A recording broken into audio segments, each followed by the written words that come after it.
اور اسے نیم جان کر ڈالا تھا۔ مر گیا؟ میں نے پوچھا۔ پتہ نہیں، اسحاق نے ہانپی ہوئی آواز میں کہا۔ اس کی آنکھیں شعلے اگل رہی تھیں۔ وہ باہر نکل گیا۔ میں تذبذب میں کھڑا تھا۔ پتہ نہیں کہ یہ کون تھا، اس کے ساتھ کیا گزری تھی، اور یہ کشتی چھوڑنے سے کیوں انکار کر رہا تھا۔ اگر ہم اسے اس حالت میں یہاں چھوڑ کر چلے جاتے تو یہ مر بھی سکتا تھا۔ میری ٹارچ کا روشن دائرہ اجنبی کے چہرے پر تھا۔ پتہ نہیں کیوں مجھے اس شخص کے چہرے میں کہیں اپنے یار عمران کے چہرے کی جھلک نظر آ رہی تھی، خاص طور سے اس کی پیشانی، بھویں اور رخساروں کی ابھری ہوئی ہڈیاں۔ بے شک یہ عمران نہیں تھا۔ اس کے بال گھنگریالے تھے، قد بھی ذرا چھوٹا تھا، لیکن اپنے پیارے دوست کی ایک ہلکی سی جھلک بھی میرے لیے بہت اہمیت رکھتی تھی۔ اس شخص کے لیے میرے دل میں جو نرم گوشہ شروع سے موجود تھا کچھ اور وسیع ہو گیا۔ میرا دل نہیں چاہا کہ ہم اسے یہاں اس حال میں اکیلا چھوڑ کر چلے جائیں۔ میں نے دیکھا اس کے اکلوتے بازو پر انمٹ روشنائی سے اس کا نام لکھا ہوا تھا۔ یہ کچھ عجیب سا نام تھا، سمجھ میں نہیں آیا۔ اسی دوران میں فیروز بھی کشتی میں آ گیا۔ وہ باہر اسحاق کو ماریہ کے پاس چھوڑ آیا تھا۔ اس نے بھی دلچسپی سے اس ننگ دھڑنگ شخص کو دیکھا۔ میں نے کہا، فیروز یہ زخمی ہے، ہمیں اسے اس حالت میں چھوڑ کر نہیں جانا چاہیے، لیکن ہمارے پاس وقت بالکل نہیں ہے۔ ہم گھاٹ سے بہت زیادہ دور نہیں آئے، وہ لوگ کسی بھی سمے یہاں پہنچ سکت ہیں۔ میں نے ایک بار پھر اس کے چہرے کی طرف نگاہ دوڑائی۔ وہ عمران نہیں تھا، لیکن اس میں عمران کی ہلکی سی جھلک تھی۔ پتہ نہیں کیوں میرا دل اس کی طرف کھینچتا چلا گیا۔ میں نے پرزور لہجے میں کہا، فیروز شاید یہ مسلمان ہے، لگتا ہے کہ ہماری ہی طرح کسی مصیبت میں ہے۔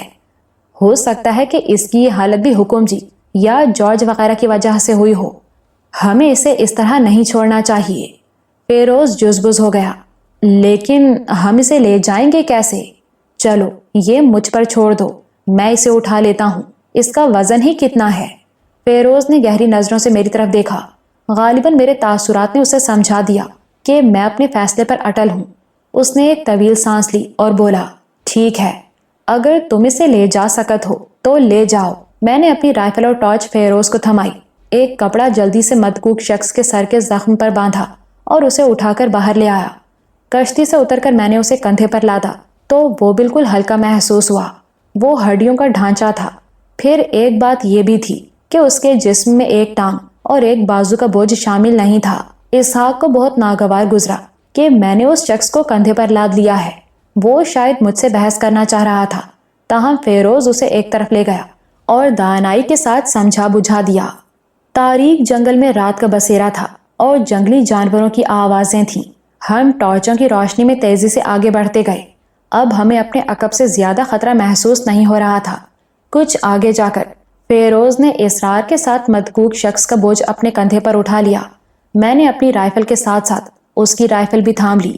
جھونپڑی سے ملنے والی دیسی ساخت کی رائفل ہم نے راستے میں ایک بارشی جوہڑ کے اندر پھینک دی تھی۔ وہاں سے ملنے والی کلہاڑی جو بالکل چھوٹے دستے کی تھی اسحاق کے ہاتھ میں تھی۔ وہ اس کے عجیب وضع کے پھل سے راستے میں رکاوٹ ڈالنے والے جھاڑ جھنکاڑ کو کاٹ رہا تھا۔ ہمارے قدموں میں ایک طرح کی تیزی تو اب بھی موجود تھی، لیکن تعاقب کا شدید خطرہ معدوم ہو گیا تھا۔ رات کا آخری پہر تھا جب ہم ایک جگہ رک گئے۔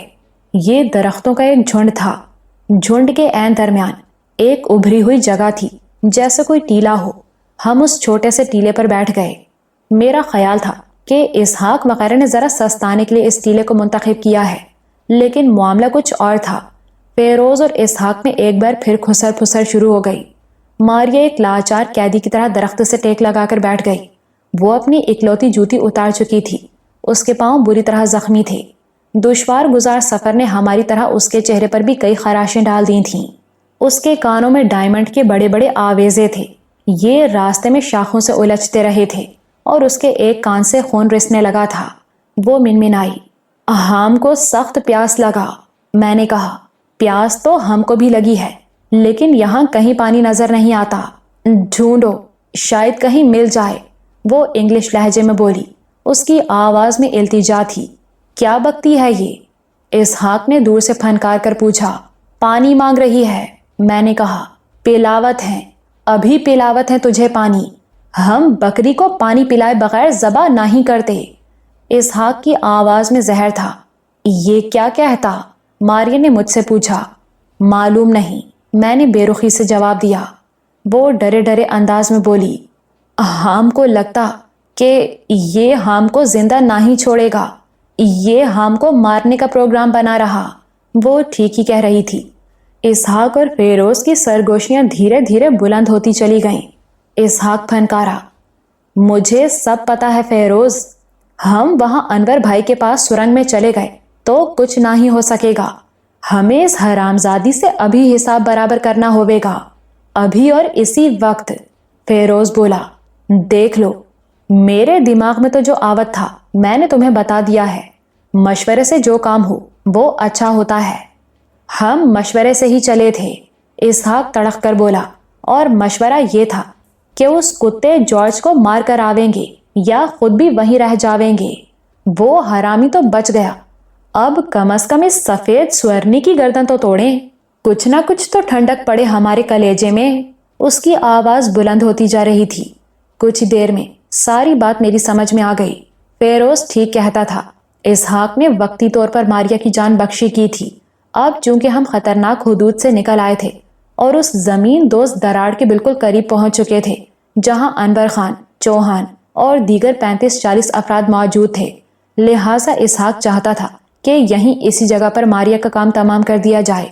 ساڑھی کا وہ کپڑا اس کے ہاتھ میں تھا جسے وہ اس سے پہلے رسی کے طور پر استعمال کر چکا تھا، اب وہ پھر اسے استعمال کرنے کا ارادہ رکھتا تھا۔ ماریا پتھر کا بت بنی بیٹھی تھی، اسے اپنا انجام سامنے نظر آ رہا تھا، اور حقیقت یہی ہے کہ اس کے لیے میرے دل میں بھی کسی طرح کا رحم یا ترس موجود نہیں تھا۔ اس کی رگوں میں بھی وہی زہریلا خون دوڑ رہا تھا جو جارج کی رگوں میں تھا، اور جارج کی درندگی میں اپنی آنکھوں سے ملاحظہ کر چکا تھا۔ اس خبیث نے اپنے بیڈ روم میں سلطانہ کے سامنے مجھے دو بدو مقابلے کا موقع دیا تھا۔ اس نے بھرا ہوا پسٹل میرے پاؤں میں پھینک دیا تھا اور مجھے ذلیل کرنے میں کوئی کسر نہیں چھوڑی تھی۔ میں ان لمحوں کو یاد کرتا تھا تو پسینے میں ڈوب جاتا تھا۔ شاید وہی لمحے تھے، وہی وقت تھا جب میرے اندر تبدیلی کی داغ بیل پڑی تھی۔ میں پستی اور ہزیمت کی انتہا کو چھونے کے بعد ابھرنا شروع ہو گیا تھا، اور اب میں تہہ دل سے محسوس کرتا تھا کہ میں ابھر چکا ہوں، بدل چکا ہوں، اور یہ کوئی عارضی تبدیلی نہیں تھی، میری کیمسٹری میں مستقل طور پر کوئی رد و بدل ہو چکا تھا۔ میں نے حسرت سے سوچا، کاش ایک بار پھر وقت اسی طرح مجھے جارج کے روبرو کر دے، وہ پسٹل میرے سامنے پھینکے اور میری مزاحمت کو للکارے۔ میں سوچ رہا تھا، اور اس چھوٹے سے ٹیلے پر وقت کا قلم رات کے اس آخری صفحے پر کچھ انوکھا لکھنے کی کوشش کر رہا تھا۔ میں نے مدکوک شخص کو بڑی احتیاط کے ساتھ گھاس پر دراز کر دیا تھا۔ اس کی بے ہوشی نیم بے ہوشی میں بدل چکی تھی، اس کے منہ سے شراب کی بو اٹھ رہی تھی۔ راستے میں فیروز نے مجھے بتایا تھا کہ اس نے گڑ کی شراب پی رکھی ہے جسے رم کہا جاتا ہے۔ بے خبری کی حالت میں وہ گاہے بگاہے کراہ اٹھتا تھا۔ اس طویل ہنگامہ خیز رات کے بطن سے نمودار ہونے والا یہ انوکھا کردار تھا، اور اس بدبودار کشتی سے کسی جونک کی طرح چمٹ کر رہ گیا تھا۔ پھر مجھے اس کی سخت جانی یاد آئی۔ اس نے اسحاق کے تند و تیز حملے یوں جھیلے تھے جیسے نشانہ اس کا اپنا جسم نہ ہو، کسی اور کا جسم ہو۔ اس کی شباہت میں کہیں عمران کی ہلکی سی جھلک موجود تھی، اور یہ جھلک سیدھی میرے دل پر اثر انداز ہوئی تھی۔ شاید کسی نے ٹھیک ہی کہا ہے، محبوب چیزوں کی طرف تو انسان کا دل کھنچتا ہی ہے، ان سے ملتی جلتی چیزوں پر بھی پیار آ جاتا ہے۔ یہ دل کے معاملے بڑے عجیب ہوتے ہیں۔ یکایک اسحاق اور فیروز کے درمیان ہونے والا مکالمہ ختم ہو گیا، اور اسحاق ایک بار پھر غصے سے بفرا ہوا ماریا کی طرف بڑھا۔ پلیز ایسا مت کرو، پلیز، ماریا نے گھٹی گھٹی آواز میں کہا۔ تیری تو، اسحاق پھنکارا اور ماریا کو بالوں سے پکڑ کر زوردار جھٹکا دیا۔ وہ گر گئی۔ اسحاق جیسے دیوانگی کے عالم میں اس کے اوپر چڑھ بیٹھا اور ساڑھی کے کپڑے کو اس کی لمبی گردن کے گرد ایک بل دینے کے بعد بھینچنے لگا۔ ماریا کی آواز گلے میں دب کر رہ گئی۔ وہ بری طرح مچل رہی تھی، ہاتھ پشت پر بندھے ہوئے تھے، اس لیے وہ مزاحمت کے قابل بھی نہیں تھی۔ فیروز نے مجھے اشارہ کیا کہ میں آگے بڑھ کر اسحاق کو روکوں۔ میں نے خود بھی محسوس کیا تھا کہ اسحاق میری بات پر اتنا مشتعل نہیں ہوتا۔ میں نے آگے بڑھ کر ماریا کی گردن اسحاق کے ہاتھوں سے چھڑائی اور اسے ماریا سے پیچھے ہٹایا۔ وہ اوندھی ہو گئی، بری طرح کھانسنے اور ابکائیاں لینے لگی۔ اسحاق نے خونی نگاہوں سے مجھے دیکھا۔ کیا بات ہے؟ وہ دھاڑا۔ میں تم سے ایک سوال پوچھنا چاہتا ہوں، اس کے بعد تمہارا جو جی چاہے کرنا۔ کیا کہتے ہو؟ میں اسے ایک طرف لے گیا۔ ماریا نے اب بلند آواز سے رونا شروع کر دیا تھا۔ اس کی ہمت اب جواب دیتی جا رہی تھی۔ میں نے اسحاق سے کہا، مجھے صرف ایک بات بتا دو، ہم جارج کو مارنے کے لیے کیوں نکلے تھے؟ اور یہ سب لوگ جو حکم جی کے مجرم بن کر اب سرنگ میں چھپے ہوئے ہیں، کیوں مجرم بنے ہیں؟ تم کیا کہنا چاہت ہو؟ یہ سامنے کی بات ہے۔ سلطانہ کے ساتھ جو کچھ ہوا ہے اس کے بعد ہمارا صبر ختم ہو گیا ہے۔ وہ مسلمان ہے، ہماری بہن ہے، ہم اس کے آنسو نہ ہی دیکھ سکتے۔ ہم ان سارے سفید کتوں کو رونے چلانے پر مجبور کر دیویں گے۔ تم نے بڑی اچھی بات کہی ہے، ہم سلطانہ کی آنکھوں میں آنسو نہیں دیکھ سکتے۔ اب ذرا غور کرو، کیا سلطانہ کی آنکھوں میں اس وقت آنسو نہیں آئیں گے جب اسے پتا چلے گا کہ اس کے بوڑھے باپ اور بیمار بھائی کو جارج نے زندہ درگور کر دیا ہے یا تکلیفیں دے دے کر جان سے مار دیا ہے؟ اسحاق ذرا ٹھٹکا، تم کیا کہنا چاہت ہو؟ بالکل سامنے کی بات ہے۔ تم لوگ سلطانہ اور اس کے بچے کو تو زرگاہ سے نکال لائے ہو، لیکن اس کے گھر والے وہی ہیں۔ پکی بات ہے کہ وہ جارج اور حکم جی کے شکنجے میں آ چکے ہوں گے یا آنے والے ہوں گے۔ ہم انہیں بچانے کے لیے کچھ نہیں کر سکتے کیونکہ ہم سب تو وہاں سے نکل آئے ہیں۔ اس لڑکی کی شکل میں ہمارے ہاتھ ایک بہت خاص پتہ آ گیا ہے۔ اسحاق کی آنکھوں کے شعلے کچھ مدھم پڑ گئے، تاہم چہرے کی سختی برقرار رہی۔ میں نے بات جاری رکھتے ہوئے کہا، اسحاق، اور بات صرف سلطانہ کے گھر والوں ہی کی نہیں ہے۔ ہم اس لڑکی کے زور پر اور بھی کئی باتیں جارج اور حکم جی سے منوا سکتے ہیں۔ اس لڑکی کو فوری طور پر مار کر ہم بہت کچھ گنوا دیں گے۔ ایسا لگا کہ میری بات اسحاق کی سمجھ میں آنا شروع ہو گئی ہے۔ اس کا تنا ہوا جسم ذرا ڈھیلا پڑ گیا۔ یہ بدلی ہوئی صورتحال دیکھ کر فیروز بھی ہمارے پاس چلا آیا اور اس گفتگو میں شریک ہو گیا۔ قریباً 1 گھنٹے بعد ہم زمین دوست دراڑ میں واپس پہنچ گئے۔ اس دراڑ کا دہانہ حیران کن حد تک پوشیدہ تھا۔ رات تو رات، دن کی روشنی میں بھی اسے شناخت کرنا آسان نہیں تھا۔ دہانے کی سیاہی دیکھ کر یوں لگتا تھا جیسے کوئی ریچھ جھاڑیوں میں چھپا بیٹھا ہو۔ ہم جس وقت دہانے پر پہنچے، سپیدہ سحر نمودار ہونا شروع ہو گیا تھا۔ جنگل سے جانوروں کی آوازیں معدوم ہو گئی تھیں اور اس کی جگہ پرندوں کی چہچہاہٹ لے رہی تھی۔ غیر متوقع طور پر دراڑ کے دہانے پر کوئی پہرے دار موجود نہیں تھا۔ ہم اندر داخل ہو گئے۔ کچھ عجیب سا لگا، کہیں کسی کی موجودگی کے آثار نظر نہیں آئے۔ ہم کچھ اور آگے بڑھے اور تب یہ انکشاف ہوا کہ سرنگ خالی ہے۔ ہم جن 40-42 ساتھیوں کو یہاں چھوڑ کر گئے تھے وہ اب یہاں موجود نہیں تھے۔ ان کا سامان وغیرہ بھی ناپید تھا۔ شواہد سے پتہ چلتا تھا کہ وہ شاید چند گھنٹے پہلے یہاں سے جا چکے ہیں۔ ایک طرف ٹوٹے ہوئے دستوں والی 2 زنگ آلود تلواریں پڑی تھیں، ان کے پاس ہی زخموں سے اتاری جانے والی کچھ خون آلود پٹیاں اور خوراک کے بچے کھچے حصے تھے۔ ہاں، یہاں کے مکین یہاں سے روانہ ہو چکے تھے۔ یہ صورتحال خاص طور سے فیروز کے لیے مایوس کن تھی۔ اسے ہندو ماں کا تانا دینے والا اکبر بھی یہاں موجود نہیں تھا۔ شاید فیروز اکبر کے سامنے سینہ تان کر کھڑا ہونا چاہتا تھا اور اسے بتانا چاہتا تھا کہ دیکھو، میں نے جان کی بازی لگائی ہے اور دشمن کے گھر میں گھس کر اسے گھاؤ لگایا ہے۔ سمجھ میں نہیں آ رہا تھا کہ یہاں کیا ہوا ہے۔ ابھی ہم اسی ادھیڑ بن میں تھے کہ ایک طرف سے آہٹ سنائی دی، پھر کسی نے گرجدار آواز میں پوچھا، کون ہے؟ فیروز نے یہ آواز پہچان لی۔ وہ زور سے بولا، ہم ہیں انور بھائی، کہیں گولی شولی نہ ہی چلا دینا۔ چند سیکنڈ بعد انور خان ہمارے سامنے آ گیا۔ فیروز نے ٹارچ کا روشن دائرہ انور خان کی طرف کیا۔ اس کے چہرے پر حیرت اور خوشی کے ملے جلے تاثرات تھے۔ اس کے پیچھے ہمیش بھی باہر آ گیا۔ اس کا ٹوٹا ہوا بازو اس کے کندھے سے جھول رہا تھا۔ بھکشو ہمیش کے ساتھ ایک تیسرا شخص بھی تھا۔ یہ 23-24 سال کا نوجوان تھا اور ان پہرے داروں میں سے تھا جنہوں نے پرسوں مجھے دراڑ سے باہر نکلنے سے روکا تھا۔ یہ سب کیا ہے انور بھائی؟ باقی سب لوگ کہاں گئے؟ فیروز نے پوچھا۔ میں سب بتاتا ہوں، لیکن پہلے میری حیرت دور کرو۔ یہ میں کیا دیکھ رہا ہوں؟ کہیں میری آنکھیں دھوکہ تو نہیں کھا رہی؟ یہ جارج گورے کی بہن ماریا ہی ہے نا؟ بالکل انور بھائی، یہ وہی ہے۔ اس حرامی نے ہماری مسلمان بہن سلطانہ کے ساتھ جو کچھ کیا ہے، اس کے بعد وہ کسی روح رعایت کا حقدار نہیں ہے اور نہ یہ سفید کتیا ہے، اسحاق نے کہا اور ماریا کو بالوں سے پکڑ کر بری طرح جھنجھوڑا۔ لیکن یہ تم نے کیا کس طرح؟ اور یہ تو بہت خطرناک کام ہے۔ تمہیں پتہ ہے کہ اس کا نتیجہ کیا نکلے گا؟ نتیجہ کچھ نہ ہی نکلے گا انور بھائی، اسحاق بولا۔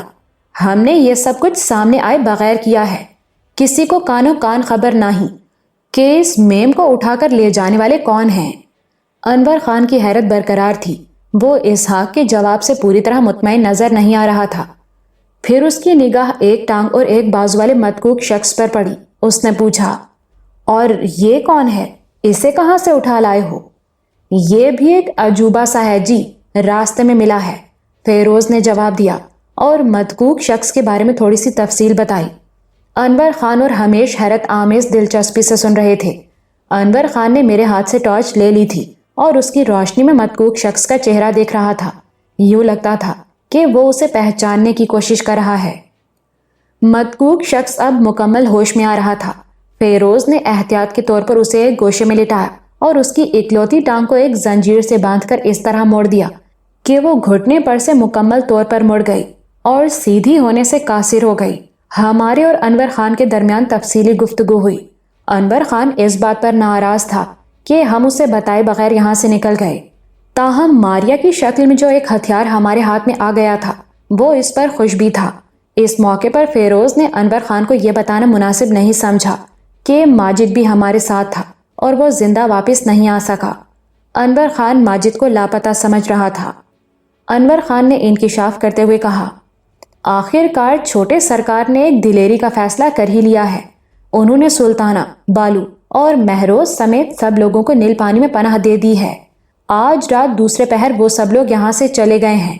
پھر وہ میری طرف دیکھ کر بولا، تمہیں بھی مبارک ہو مہروز، چھوٹے سرکار کسی کو پناہ دیتے ہیں تو پھر اس پناہ کا حق بھی ادا کرتے ہیں۔